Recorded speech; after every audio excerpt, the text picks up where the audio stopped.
Don't reply to this. I won't read it. Hello. Poppy's decided to join me today. She's usually in the background of all my videos. That's why if you can hear heavy breathing, there isn't something weird going on. It's Poppy in the background. Likes to join in, so she'll be here with us today. So today I thought I'd do another reaction video to some of the comments that I get, because since the last one I've had a few more and they're always worth a laugh, aren't they? You're right there. So I've poured myself a glass of panther milk. Don't worry, it's not actual panther milk. That'd be a bit weird, wouldn't it? Drinking the breast milk from another species. God, could you imagine that? What kind of weird dystopia would that happening? So this first comment was on a little short that I did. I must have mentioned Joe Rogan, some nonsense that he came out with or something, because he's just full of it. So this person's commented, Joe Rogan is a muppet. Meat is tasty. Right, I'm gonna have to stop you there. The reason why meat is tasty is because it's cooked to within an inch of its life and it's seasoned with plants. If you had to eat it raw, like a natural omnivore would, it would probably make you extremely sick and taste disgusting. So yeah, I'm sure it does taste nice once it's cooked and seasoned with the plants. But on its own, raw, flesh off an animal, you couldn't eat it.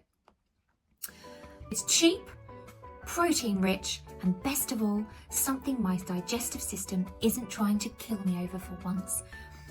Well, I don't know what you're talking about, your digestive system trying to kill you.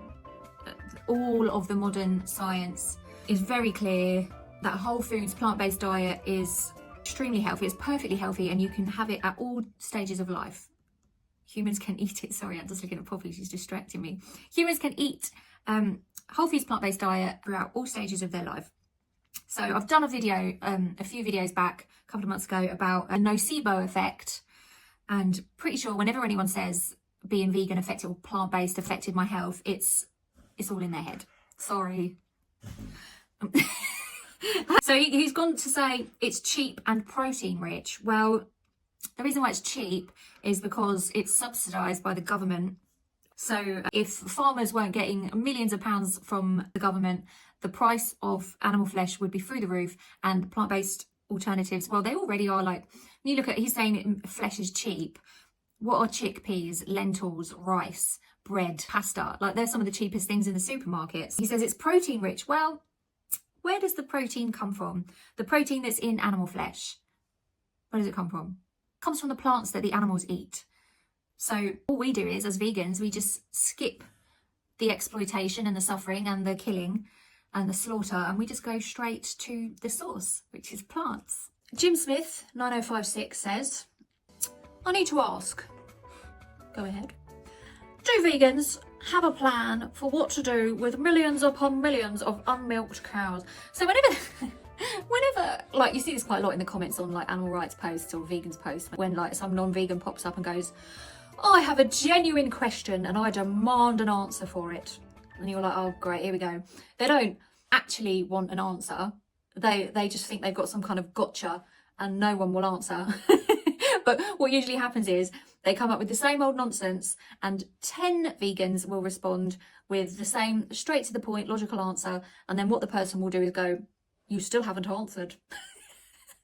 Like, no, we did answer, you got 10 answers, and then they'll ask the question again because they want a different answer for some reason. I think it was Einstein that said insanity is doing the same thing over and over and expecting different results.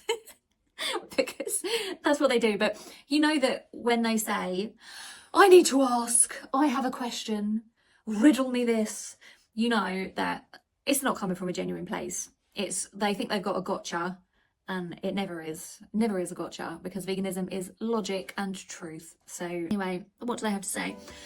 Do vegans have a plan for what to do with millions upon millions of unmilked cows, unshorn sheep, and the millions of other livestock that would be abandoned to the wild if we stopped farming for meat? It's almost like they think that, like, we're just gonna wake up tomorrow morning and everyone's gonna just abandon the animals. There'll be some kind of like Planet of the Apes takeover. Well, the answer to that is that the world isn't going to go vegan overnight. It's a gradual process as more and more people reject animal exploitation. Less and less animals are bred into existence. It's already happening. And once that happens, you'll dwindle out. It's not an overnight thing. So this is some kind of like catastrophic nonsense. But then, you know, the unmilked cows, they act like the cows want, you know, they say, oh, they want to be milked. They, you know, they run to the milking sheds in the morning. Oh yeah, because they're in pain, because they've been genetically modified to produce far too much milk. And you can see them, they've all got mastitis, and they're all struggling to walk under the weight of their udders. And the same with sheep, you know, they've been bred, again, genetically modified to produce too much wool. In the wild, they wouldn't have half as much wool as they do in these industries. So what would ideally happen is that these animals over time will be allowed to gravitate back to their natural state. But in the meantime, there'll be sanctuaries and rescues and, you know, places that actually care about animals, because the only places that these innocent beings should be is with people who actually respect them, not people who exploit them and see them as products. So then he said, I understand your position, but please understand ours. No, sorry. I don't understand the position of animal farmers. Like, yeah, I get that, you know, you may have, it may be something that was in your family for generations, and it's a difficult thing to change out of, but there are other careers, there are other things that you can do with your land, and, you know, you're not going to be sent to the slaughterhouse like a spent dairy cow when there's no longer a use for you, so you'll survive. So Mr. Donut Fella says, so y'all want to interrupt the natural process of hunting?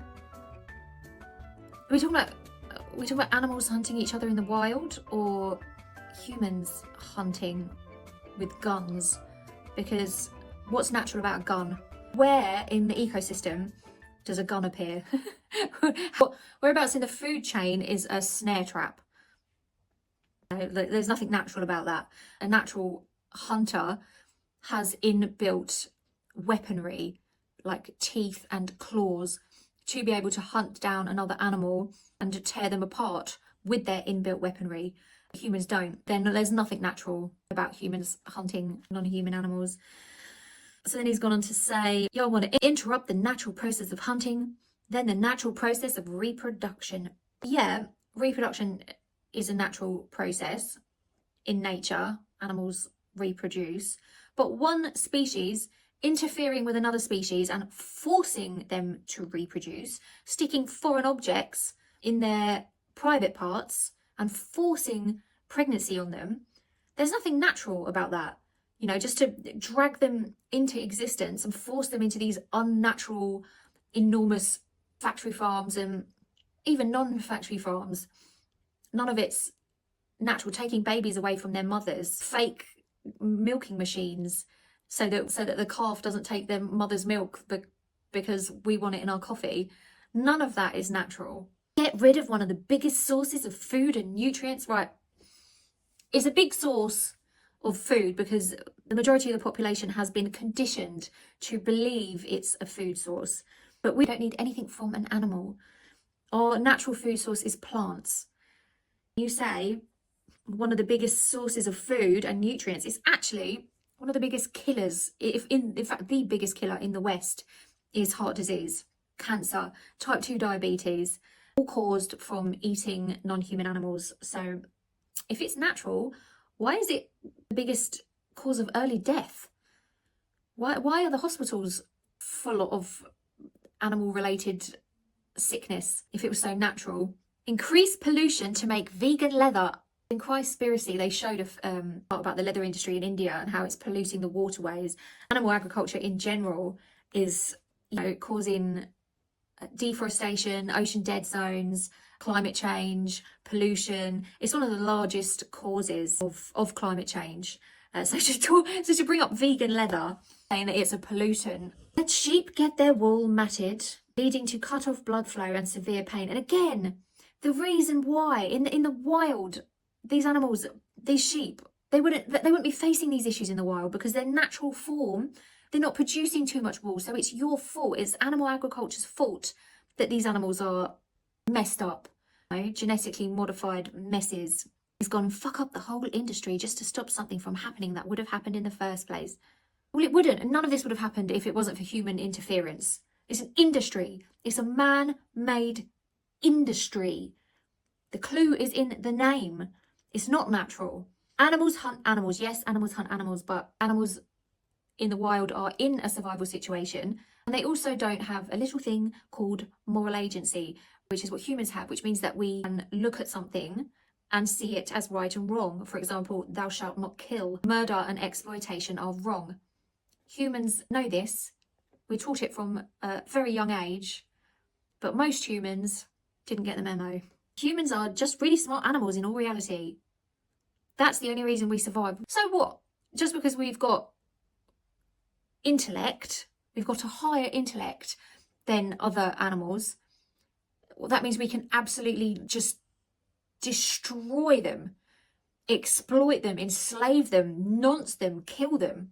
That doesn't sound like the behaviour of an intelligent animal to me. That's barbaric. We're smart. We found a better, more efficient, easier way to hunt. What? You're saying that farming, animal farming, is a better, more efficient, easier way to hunt?